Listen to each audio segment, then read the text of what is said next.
نحمدہ ونصلی ونسلم علی سیدنا و مولانا محمد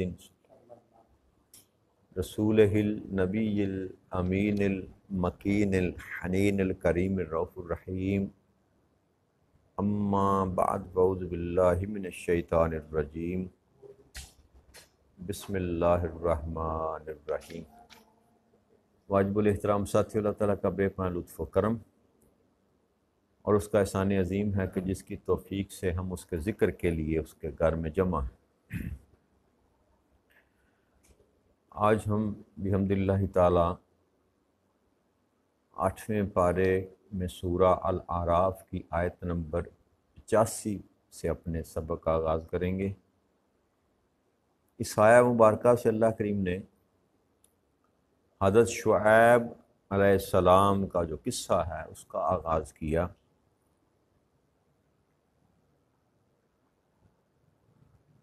اللہ کریم نے ارشاد فرمایا وَإِلَىٰ مَدْيَنَ أَخَاهُمْ شُعَيْبًا قَالَ يَا قَوْمِ اعْبُدُوا اللَّهَ مَا لَكُم مِّنْ إِلَٰهٍ غَيْرُهُ قَدْ جَاءَتْكُم بَيِّنَاتٌ مِّن رَّبِّكُمْ فَأَوْفُوا الْكَيْلَ وَالْمِيزَانَ وَلَا تَبْخَسُوا النَّاسَ أَشْيَاءَهُمْ وَلَا تُفْسِدُوا فِي الْأَرْضِ بَعْدَ إِصْلَاحِهَا ذَلِكُمْ خَيْرٌ لَكُمْ إِن كُنتُم مُّؤْمِنِينَ۔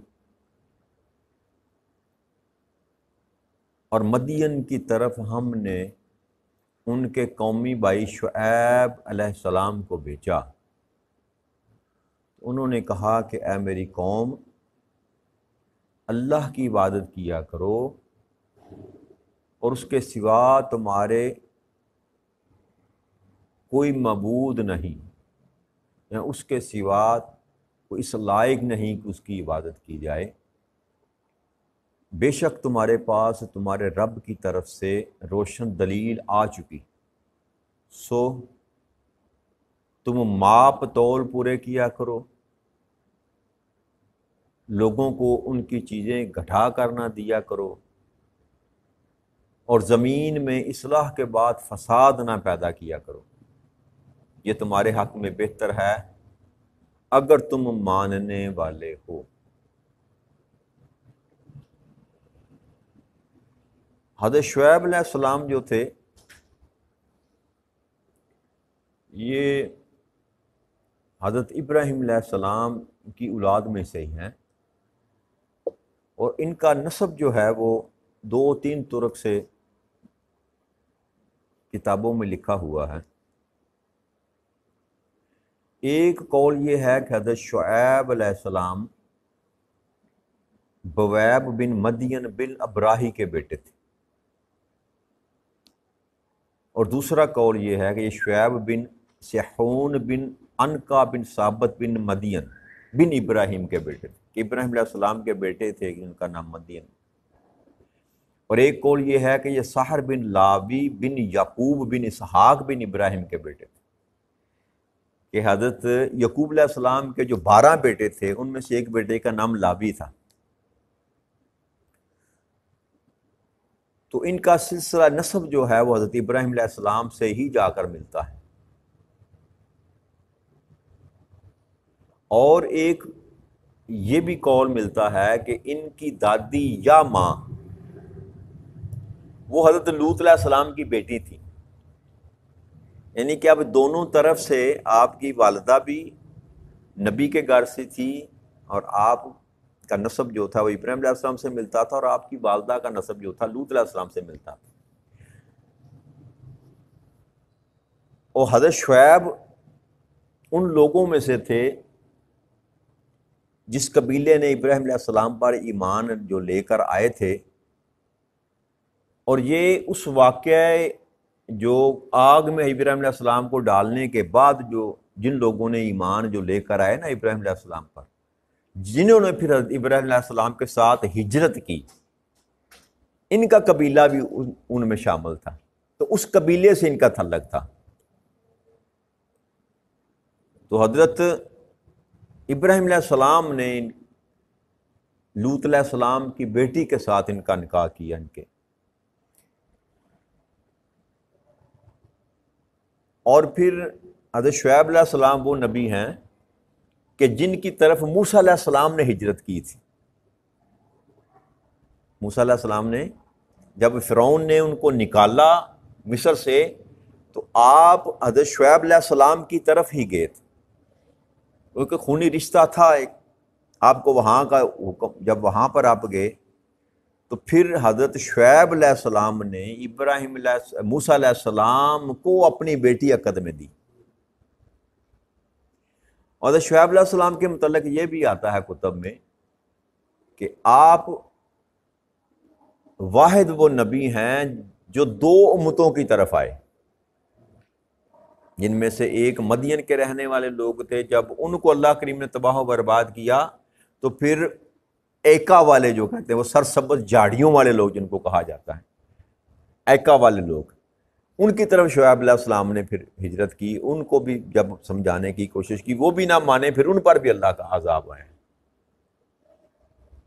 تو شعیب علیہ السلام جو تھے وہ دو امتوں کی طرف آئے. اور بعض روایت میں یہ آتا ہے کہ یہ اصحاب مدین یا اصحاب ایکا جو ہیں، جو حقیقت میں ایک ہی قوم کا نام ہے، کہ علاقہ مدین کا جو تھا وہی سرسبز جھاڑیوں والا علاقہ تھا. تو دونوں رائے ہی پائی جاتی ہیں. لیکن نبی اکرم صلی اللہ علیہ وسلم کی بھی ایک قول ہے، آپ نے فرمایا کہ دو امتوں کی طرف جو ہے نا شعیب علیہ السلام آئے. تو اس حضرت شعیب علیہ السلام کی جو قوم کی سب سے بڑی بیماری تھی وہ تھی ناپ تول میں کمی کرنا اور لوگوں کی چیزوں کو گھٹا کر دینا. تو اللہ کریم نے اپنے نبی کے ذریعے ان کو اس بات کی تلقین کی کہ تم یہ کام چھوڑ دو، ناپ تول میں کمی نہ کیا کرو اور لوگوں کی چیزوں کو گھٹا کر نہ دیا کرو. ان کو جتنا تم نے سودا کیا اس قدر اس کو سودا اس کا واپس دو، اس میں سے کمی نہ کرو. اور پھر تیسری بات یہ کہ زمین پر فساد نہ کرو. اگر تم اللہ کو ماننے والے ہو، حق کو جاننے والے ہو، تمہارے حق میں یہی بہتر ہے. لیکن ایک اور ان میں بدبختی پائی جاتی تھی جس کا ذکر آیت نمبر 86 میں اللہ کریم نے کیا، وہ یہ وَلَا تَقْعُدُوا بِكُلِّ صِرَاطٍ تُعِدُونَ وَتَصُدُّونَ عَنْ سَبِيلِ اللَّهِ مَنْ آمَنَ بِهِ وَتَبْغَوْنَهَا عِوَاجًا وَاذْكُرُوا إِذْ كُنْتُمْ قَلِيلًا فَكَثَرَكُمْ وَانظُرْ كَيْفَ كَانَ عَاقِبَةُ الْمُفْسِدِينَ. اور تم اس راستے پر نہ بیٹھا کرو کہ تم ہر شخص کو جو اس دعوت پر ایمان لے آیا ہے خوف زدہ کرو اور اللہ کی راہ سے روکو، اور اس میں کجی تلاش کرو. اور یاد کرو جب تم تھوڑے تھے تو اس نے تمہیں کثرت بخشی، اور دیکھو فساد پھیلانے والوں کا انجام کیسا ہوا. تو ایک کام وہ یہ کرتے تھے کہ جو رستہ حضرت شعیب علیہ السلام کی طرف جاتا تھا اس رستے پر بیٹھ جاتے تھے اور لوگوں کو یہ کہا کرتے تھے کہ ادھر نہ جانا، وہ تو کذاب ہے، وہ تو جھوٹا ہے، اس کی باتوں میں نہ آ جانا. تو شعیب علیہ السلام کی طرف لوگوں کو جانے سے روکتے تھے، اور فقط روکتے نہ تھے، جو کمزور ہوتے ان کو خوف زدہ کرتے کہ اگر تم وہاں جانے سے باز نہ آئے تو ہم تمہارے ساتھ یہ کریں گے وہ کریں گے. جیسے کسی بھی معاشرے کا جو طاقتور طبقہ ہوتا ہے تو وہ منع کرتا ہے، روکتا ہے. ماڑوں کو، کمزوروں کو تو دبایا جا سکتا ہے نا، تو دونوں ہی کام کرتے تھے. ایک منع کرتے کہ پہلے کہتے ان پر الزام لگاتے شعیب علیہ السلام پر کہ وہ جھوٹا ہے اور جادوگر ہے، اور پھر اسی پر اکتفا نہ کرتے، پھر لوگوں کو دونس اور داندلی سے روکنے کی کوشش کرتے، جبر کے ساتھ روکنے کی کوشش کرتے. اور پھر دین جو شعیب علیہ السلام جو باتیں کیا کرتے تھے اس میں سے من چاہی اپنی طویلیں بنا کر تروڑ مروڑ کر حقائق کو پیش کر کے لوگوں کو شعیب علیہ السلام کے دین سے، جو دین اسلام تھا، جو اللہ کی طرف سے بھیجا گیا تھا، اس سے متنفر کرنے کی کوشش کرتے۔ تو یہ تین کام بھی وہ کیا کرتے تھے۔ وہ ناپ تول میں کمی جو ہے معاشرتی بد فعلی تھی ان کے اندر، برا کام کرتے تھے کہ لوگوں کو مال دیتے ہوئے کمی، ڈنڈی مارنا جس کو کہتے ہیں، جو اللہ ماشاء اللہ ہم بھی اس میں کوالیفائڈ ہیں، بر گئے کیا کہتے ہیں، ٹرافی ہم نے حاصل کر رکھی ہے۔ دنیا میں شاید پہلے نمبر پر ہو پاکستانی قوم بھی ناپ تول کی کمی میں، اللہ ماشاء اللہ شاید ہی کوئی ایسا ایمان والا ہو کہ جس سے آپ سودا لیں اور وہ آپ کو اطمینان ہو کہ جو کچھ میں نے لیا ہے اس سودا ایک وزن میں پورا ہے، اور جس کا سودا میں نے کیا ہے وہی مجھے اس نے دیا۔ تو شعیب علیہ السلام کی قوم پر یہ جو عذاب آیا اس سبب سے آیا تھا کہ وہ ناپ تول میں کمی کیا کرتے۔ اور ہمارے معاشرے میں یہ بیماری عام ہے۔ آپ کسی ریڑھی والے سے سودا لینا، جن کو ہم کہتے ہیں غریب لوگ، بیچارے لوگ، جس کا جہاں بس چلتا ہے وہ ظلم کرنے سے باز نہیں آتا۔ آپ کسی سے سودا کریں یہ کتنے کا ہے، سیب کی مثال کے طور پر کہیں یہ سیب کیا بھاؤ ہے، تو وہ کہے گا 400 روپے کلو، تو آپ کہیں گے اچھا 1 کلو مجھے ڈال دو، اور آپ کو یہ ساتھ جملہ کہنا پڑتا ہے یار اچھے اچھے ڈالنا۔ ایسا ہی ہے کہ نہیں؟ یعنی کہ یہ بد اعتمادی اس حال تک ہے کہ ہم سودا کرنے کے بعد اس سے کہتے ہیں یار اچھے اچھے ڈالنا، اور پھر اس کا کمال دیکھیں کہ باوجود آپ کے کہنے کے کہ اچھے اچھے ڈالنا، وہ ہر 2 صورت میں کوئی نہ کوئی 1 یا 2 پیس داغی اس نے ایسے چھپا کر رکھا ہوتا ہے جو ہر صورت آپ کے شاپر میں جائے گا۔ یا یہ کرتے ہیں کہ جہاں پر داغ لگا ہوا ہے وہاں پر سٹیکر لگا دیں گے۔ تو ایک تو ناپ تول میں کمی کہ جو باٹ ہوتے ہیں ان میں کمی کی ہوتی ہے، ترازو میں کمی کی ہوتی ہے۔ اور میں نے یہاں تک بھی دیکھا ہے سوشل میڈیا پر کہ اس نے ناپ تولا، سودا تولنے کے بعد جیسے ہی اس نے ترازو سے نیچے اتارا تو وہ والا شاپر رکھ لیا اور پہلے سے بنایا ہوا شاپر جو تھا وہ گاہک کو دے دیا۔ یہ سارا کچھ چل رہا ہے ہمارے معاشرے میں، اور یہ وہ عمل تھا جس کے سبب سے اللہ کریم نے شعیب علیہ السلام کی قوم کو تباہ و برباد کر دی۔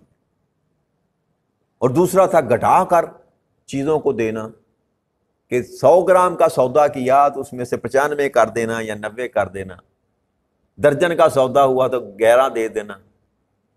یہ بھی دوسری طرح کی بے ایمانی۔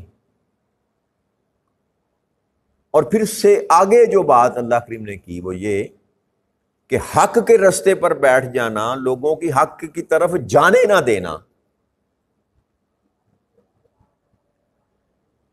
یہ بیماری ہمارے درمیان اور طرح سے ہے۔ اگر آپ مسلکوں کی بنیادوں پر دیکھیں تو یہ جو اللہ کریم بیان فرما رہا ہے نا، وَلَا تَقْعُدُوا بِكُلِّ صِرَاطٍ، سیدھے رستے پر نہ بیٹھو، لوگوں کو سیدھے رستے پر آنے سے نہ روکو۔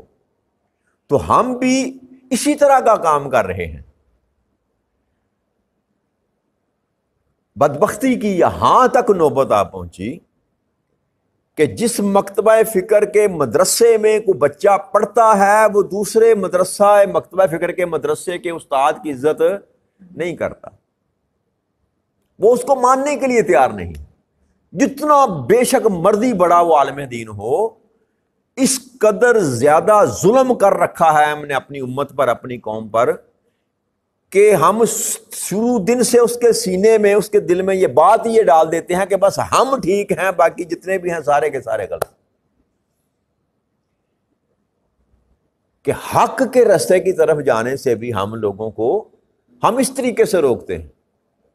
میرے مدرسے میں پڑھتا ہے تو اب دوسرے مدرسے میں تیرا جانا بھی منع ہے،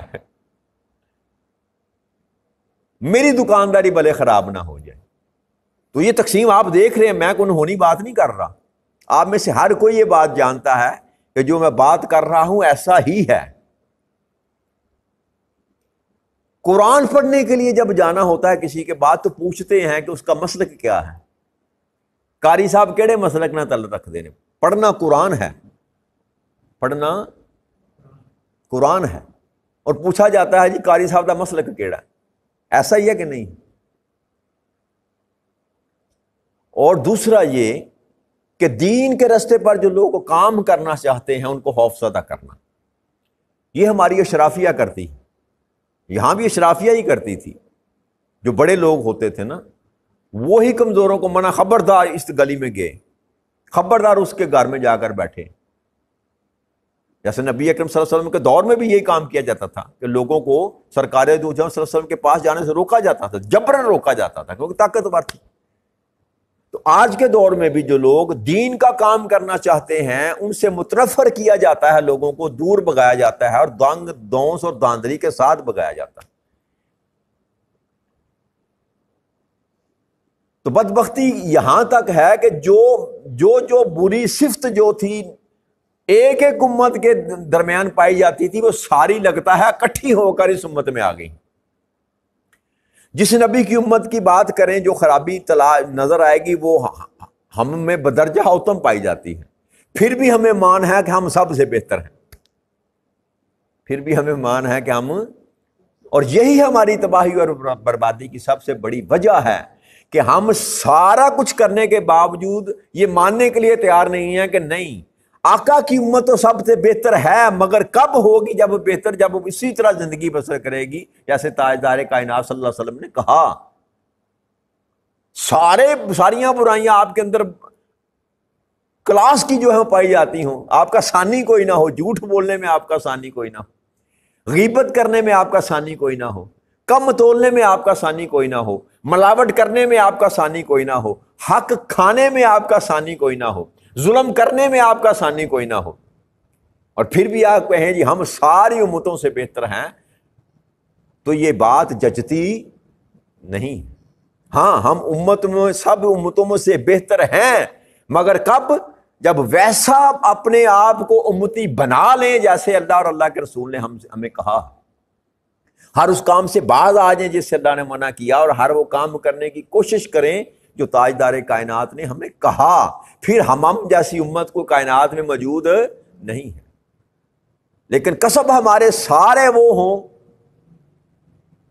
جتنے نبیوں کا ابھی تک ہم نے ذکر کیا، نوح علیہ السلام کی قوم والے کسب، لوط علیہ السلام کی قوم والے، شعیب علیہ السلام کی قوم والے کسب، سارے وہ برے عمل جو ان قوموں میں تھے وہ ہم میں پائے جائے، ہم سے بہتر امت کوئی نہیں۔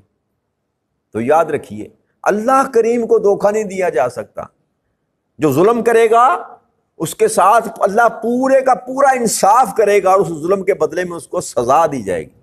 یہ نہیں کہے گا کہ کیونکہ میرے محبوب کا کلمہ اس نے پڑھا ہے تو لہٰذا اس کے لیے ظلم کرنا ہے وہ جائز قرار دے دیا گیا۔ یہ کسی کتاب میں نہیں لکھا کہ فقط تاجدار کائنات صلی اللہ علیہ وسلم کے ساتھ تعلق جڑ جانے سے، فقط کلمہ پڑھ لینے سے ساری چھٹیاں آپ کو مل گئیں۔ آپ کم تولیں تب بھی معافی، آپ جھوٹ بولیں تب بھی معافی، آپ کسی کے ساتھ ظلم کریں تب بھی معافی، آپ نماز نہ پڑھیں تب بھی معافی، آپ روزے نہ رکھیں تب بھی معافی، آپ لوگوں کا حق غصب کریں تب بھی معافی۔ بھائی ایسا کوئی قانون اور قاعدہ نہ اللہ نے بیان کیا نہ اللہ کے رسول نے بیان کیا، یہ ہم نے خود ساختہ ہی گڑھ لیا، خود ساختہ گڑھ لیا۔ تو اس لیے اللہ کریم جو بتا رہا ہے، یہ بات جو اللہ کریم کچھ بیان کرتا ہے نا قرآن کریم میں، یہ اللہ کو حاجت نہ تھی، یہ کہانیوں کی کتاب نہیں ہے۔ اس کا مقصد یہ تھا کہ لوگوں کو باور کرایا جائے کہ یہ کام کرتے تھے، ان کے ساتھ میں نے یہ کیا تھا، اب تم یہ کام نہ کرنا۔ قصہ سنانے کا مقصد یہ تھا کہ تمہیں نصیحت آئے، تم عبرت پکڑو اس بات سے۔ اور پھر آپ نے فرمایا، اللہ کریم فرما رہا ہے کہ تم یہ بھی یاد رکھو کہ فساد پھیلانے والوں کا انجام کیسا ہوا۔ پیچھے گزر چکا نا جی، ہود علیہ السلام کا معاملہ، نوح علیہ السلام کا معاملہ، لوط علیہ السلام کا معاملہ، تو نبی بیان کرتے کہ ان کا انجام دیکھ لو کیسا ہوا، اور ہمیں بھی یہ بتایا جا رہا ہے، یہ سارا سمجھایا تو جا رہا ہے کہ ان قوموں کا دیکھو حال کیسا ہوا، تم ایسا ہرگز نہ کرنا۔ پھر آگے آیت نمبر 87 میں اللہ کی ارشاد فرماتا ہے وَإِنْ كَانَ طَائِفَةٌ مِّنْكُمْ آمَنُوا بِالَّذِي أُرْسِلْتُ بِهِ وَطَائِفَةٌ لَمْ يُؤْمِنُوا فَاصْبِرُوا حَتَّى يَحْكُمَ اللَّهُ بَيْنَنَا وَهُوَ خَيْرُ الْحَاكِمِينَ۔ اگر تم میں سے کوئی ایک گروہ اس پر جس کے ساتھ میں بھیجا گیا ہوں ایمان لے آیا اور دوسرا وہ ایمان نہ لایا تو صبر کرو یہاں تک کہ اللہ ہمارے اور درمیان فیصلہ فرما دے، اور وہ سب سے بہتر فیصلہ فرمانے والا۔ حضرت شعیب علیہ السلام کو کہا جاتا تھا کہ ہمارے دین پر آ جاؤ، جی ہمارے دین پر آ جاؤ، تو آپ نے یہ فرمایا، اللہ کریم اس کو بیان کر رہا ہے کہ اگر تم میں سے کوئی ایک گروہ اس دین پر آ گیا جس دین پر میں ہوں، اس کے درمیان اور جو دوسرا گروہ ہے جو ایمان نہیں لایا، ان دونوں کے درمیان، اب ایمان والوں کو یہ تلقین کی جا رہی ہے کہ اے ایمان والوں تم صبر کرو، تم ظاہری اسباب کی طرف نہ جاؤ کہ ہمیں مار پڑ رہی ہے، ہم تھوڑے ہیں، یہ زیادہ ہیں۔ اللہ کریم یہ بات بتا رہا ہے کہ اے ایمان والوں تم صبر کرو یہاں تک کہ اللہ ہمارے اور ان کے درمیان فیصلہ فرما دے، اور وہ سب سے بہتر فیصلہ فرمانے والا۔ تو یہ تلقین کی گئی امتوں کو کہ گھبرانا نہیں، اگر ظاہری طور پر حالات اور اسباب آپ کو اچھے نظر نہ بھی آتے ہوں تو تلقین یہ ہے کہ صبر کرو، فیصلہ کرنے والی قوت وہ ہے، اور جو فیصلہ بھی وہ کرتا ہے وہ ہمیشہ بہتر فیصلہ کرتا ہے، بہتر فیصلہ فرمانے والا۔ تو آج کی گفتگو یہی ختم کرتے ہیں۔ یہاں پر آج اللہ کی توفیق سے ہمارا 8واں پارہ جو ہے وہ مکمل ہوتا ہے۔ حضرت شعیب علیہ السلام کا مضمون ابھی جاری ہے، کل اللہ نے چاہا تو 9ویں پارے کا آغاز یہیں سے کریں گے۔ وما علینا الا البلاغ المبین۔ السلام علیکم ورحمۃ اللہ وبرکاتہ۔